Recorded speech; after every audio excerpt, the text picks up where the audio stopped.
अस्सलाम वालेकुम दोस्तों, आज का इस वीडियो में देख लेते हैं कुवैत से कई इंपॉर्टेंट है। यहाँ पे इंडियन एम्बेसी से भी अपडेट है, उनके अलावा दोस्तों यहाँ पे वीज़ा को लेकर के है। तो दोस्तों बने रहिए हमारे साथ इस वीडियो में। कुवैत से सभी खबर देखने के लिए हमारे इस चैनल को सब्सक्राइब करें और ज़्यादा से ज़्यादा शेयर करें। तो दोस्तों बात कर लेते हैं, जो पहली अपडेट है सभी इंडियन के लिए है। अगर किसी भी भाई को अपना सैलरी सर्टिफिकेट, खासतौर से जो खादिम इकामा वाले हैं, अगर सर्टिफिकेट को अटेस्ट करना है या फिर सैलरी सर्टिफिकेट बनाना है, वो लोग कुवैत इंडियन एम्बेसी के अंदर जा सकते हैं। वहाँ पे जो भी मसला है, उसका कोई भी प्रॉब्लम है, इंडियन एम्बेसी के साथ डिस्कस कर सकते हैं। जो भी अटेस्टेशन है वो लोग करवा सकते हैं वहाँ पे जाके। कुवैत इंडियन एम्बेसी का एम्बेसडर सीबी जॉर्ज के द्वारा बताया गया है कि कोई भी स्पॉन्सर जो कि इंडियन डोमेस्टिक वर्कर है, उनके लिए भी कोई भी जो सैलरी सर्टिफिकेट है उनको बनवा सकते हैं या फिर अटेस्ट करवा सकते हैं। इससे ये फायदा होता है कि दोस्तों अगर आपका सैलरी सर्टिफिकेट बना हुआ रहता है तो उससे जो भी स्पॉन्सर से आपकी बात हुई है सैलरी का, तो वही सैलरी आपको मिलेगा।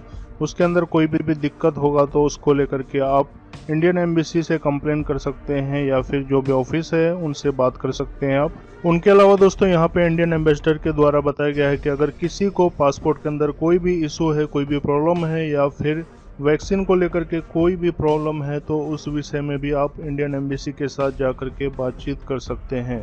कुवैत से अगली अपडेट दोस्तों बता दें कि कुवैत मिनिस्ट्री ने 53 ऐसे देश हैं जिनके लिए विजिट वीज़ा का प्रोग्राम शुरू किया है। यहाँ पे दोस्तों अभी तक जो कोविड-19 के कारण सभी कंट्री को बैंड कर रखा था, जिससे कि कुवैत गवर्नमेंट को काफ़ी घाटे हैं अभी। लेकिन यहाँ पे 53 ऐसे जो फॉरेन कंट्री है, इसके अंदर इंडिया, बांग्लादेश को शामिल नहीं किया गया है। ये सभी 53 देशों के लिए विजिट वीज़ा को शुरू कर दिया है, जिसके लिए ऑनलाइन भी आवेदन कर सकते हैं। जो इनका ई वीज़ा सर्विस है उसके द्वारा भी विजिट वीज़ा को प्राप्त कर सकते हैं और ये सभी लोग कुवैत के अंदर एंट्री कर सकते हैं। यहाँ पे बताया गया है कि विजिट वीज़ा को लेने के लिए जरूरी है कि आपका पासपोर्ट का वैलिडिटी कम से कम 1 साल या फिर 6 महीना होना चाहिए। और जो भी प्रवासी विजिट वीज़ा के अंदर कुवैत में आते हैं, उनका जो पीरियड होगा यहाँ पे लिविंग यानी कि रहने का, कम से कम 1 मंथ या फिर ज़्यादा से ज़्यादा 3 महीने का पीरियड है।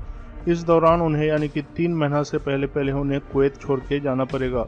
जैसे कि दोस्तों कुवैत गवर्नमेंट ने अभी अनाउंस किया है कि जो भी विजिट वीज़ा, खासतौर से कॉमर्शियल विजिट वीज़ा पे आते हैं, उनको यहाँ पे वीज़ा ट्रांसफ़र नहीं कर सकते। यानी कि पहले सिस्टम था कि वो लोग अपना विजिट वीज़ा को जो वर्क वीज़ा है उसके अंदर तब्दील कर सकते थे और यहाँ पे काम कर सकते थे, लेकिन अभी कुवैत गवर्नमेंट की तरफ से ये चीज़ बंद कर दिया है।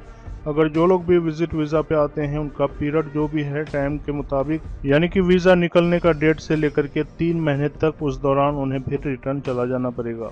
तो दोस्तों ये कुवैत से कुछ अपडेट था। कुवैत से सभी खबर देखने के लिए दोस्तों हमारे इस चैनल को सब्सक्राइब करें और ज़्यादा से ज़्यादा शेयर और लाइक करें। दोस्तों मिलते हैं कुवैत से अगली अपडेट के साथ।